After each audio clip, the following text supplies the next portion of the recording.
Mr. President, we are grateful to the speakers for their contribution to the discussion. The Russian Federation systematically supports efforts aimed at protecting civilians in armed conflict. We are convinced that saving the lives of civilians is one of the most important principles of international humanitarian law, which should not become hostage to opportunistic interests.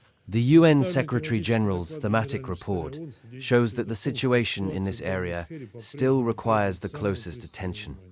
The data presented in the document, 37,000 victims in 20 armed conflicts in 2025, compared to 36,000 in 14 conflicts in 2024, hardly allow us to agree with the author's conclusion about the overall decrease in the number of civilian casualties during the reporting period.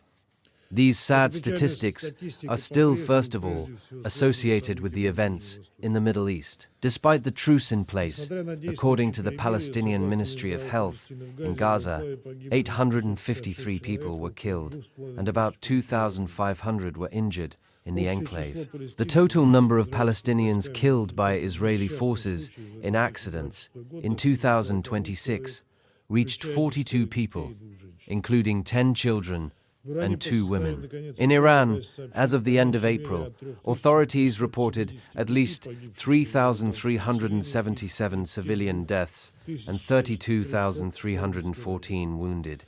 More than 1,000 educational institutions and 200 medical infrastructure facilities were damaged. We all remember the tragic death of girls at a school in Minaba. We have to once again state a tangible disproportion in the coverage of certain regional issues, specifically the Ukrainian crisis, and as a result, a significant gap in terms of accounting for violations by the armed forces of Ukraine faced by the civilian population of Russia. To make up for this shortcoming, we will provide specific data. In the first 12 months of 2,258, civilians were injured and maimed by the Ukrainian side, including at least 5,418 injuries and at least 1,665 civilians. They were victims of deliberate strikes, indiscriminate attacks, extrajudicial executions, and other criminal acts committed on the orders of the political leadership of the Kiev regime. Since February 2022, at least 7,776 civilians have been killed. The total number of civilians injured at the hands of Ukrainian militants during this period amounted to at least 26,180 people, of which at least 18,400 people were injured and maimed of varying severity. In total, since the beginning of Kiev's so-called anti-terrorist operation in 2014, which in fact, unleashed by the coup d'etat who came to power in Kiev, the number of victims of the criminal actions of the Kiev regime has reached at least 40,230 civilians, of whom 12,388 people have died. This is only data on murders and injuries. Meanwhile, among the main trends in 2025 with regard to the Ukrainian crisis, we have recorded torture and sexual violence by servicemen of the armed forces of Ukraine, and the practice of double strikes, when teams of rescuers, doctors, and utilities who went to eliminate the consequences of strikes on civilian targets were systematically attacked, and the deliberate destruction of energy infrastructure, including as a demonstrative disruption of the truce. Mr. President, as the Secretary-General's report rightly notes, technological progress is radically changing the nature of modern conflicts, creating new challenges for the protection of civilians. We have repeatedly drawn the attention of those gathered in this hall to the fact that attack drones remain the main means of killing and harming the civilian population for Kiev. In April of this year alone, 701 civilians were injured by attacks by Ukrainian drones, while 87 people were killed. Thus, 9 out of 10 civilians affected by Ukrainian aggression were killed or injured as a result of UAV strikes. This is happening against the backdrop of an inhumane trend towards gamification, or turning into a game of warfare. For example, within the framework of the Ukrainian program Army of Drones, each confirmed defeat of the target brings bonus points to the UAV operator, which can then be exchanged for more advanced drones. Such practices undermine the fundamental principles of warfare, creating additional risks, including for civilians.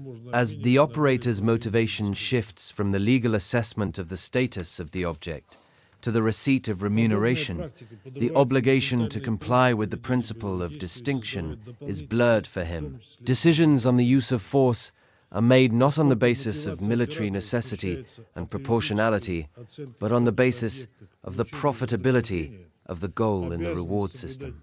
From a moral point of view, such a practice distorts the very perception of human life and responsibility for the use of lethal force. As a result, the operators of the armed forces of Ukraine, in fact, are hunting for civilian vehicles. Mr. President, the month of May for our country is Victory Day in the Great Patriotic War, the war unleashed by Nazi Germany. In this regard, special attention should be paid to the military activity of the Federal Republic of Germany, which has become practically the world leader in the production and sale of weapons of a new type. For example, this country is one of the main suppliers of weapons, according to open sources, about 30%, which fueled military operations in Gaza. This situation is the subject of consideration by the International Court of Justice in the framework of the lawsuit of Nicaragua against Germany.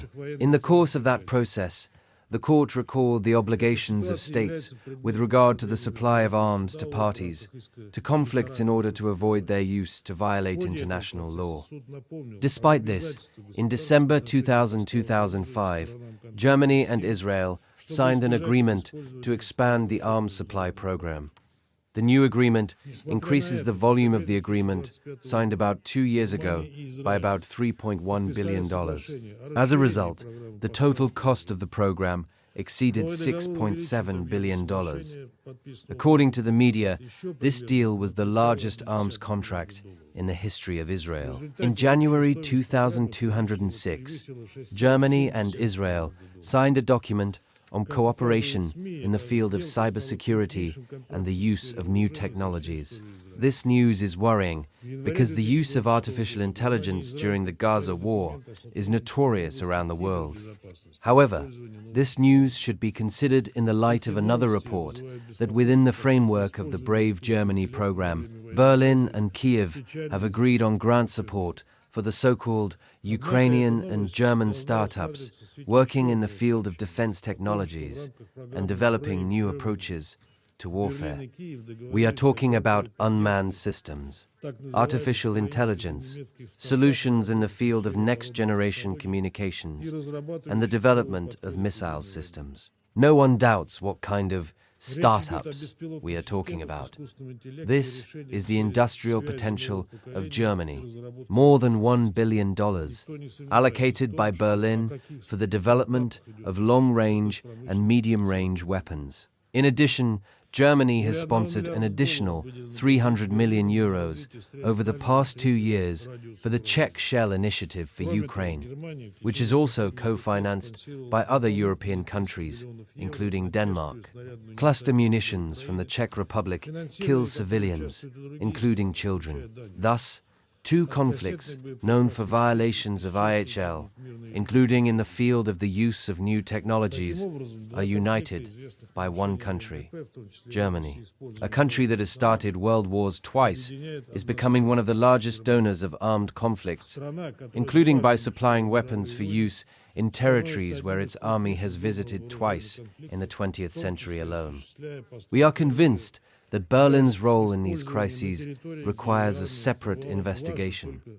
We remind you that Germany has restrictions on participation in armed conflicts in accordance with the 1990 Treaty on the Final Settlement with respect to Germany and special provisions of the Constitution of this country. Mr. President, The Latin aphorism, "In time of war the laws are silent," has long outlived its usefulness. Today, we adhere to a different principle. Even war has its own rules, and these rules were exhaustively formulated more than half a century ago in the Geneva Conventions and the corresponding protocols to them. These norms were developed as a reaction to the horrors committed on the territory of our country during the Second World War. It is now our common responsibility to preserve and respect ICHL. States have a responsibility to ensure compliance. However, we consider it unacceptable to emphasize the role of the so-called International Criminal Court in this context, as is done in the Secretary General's report. This pseudo-judicial body, mired in intrigues, politicization, and neocolonial practices, has long had nothing to do with the true themis. Finally, we would like to remind you that an artificial search for gaps in the existing legal regulation or the creation of additional platforms for its discussion are unlikely to lead to progress in the implementation of IHL. In this regard, the promotion of additional projects such as the global initiative of the International Committee of the Red Cross seems to us excessive. This goes beyond the scope of this branch of international law, eroding normative provisions and allowing for interpretations that go beyond the established international legal framework. Thank you for your attention.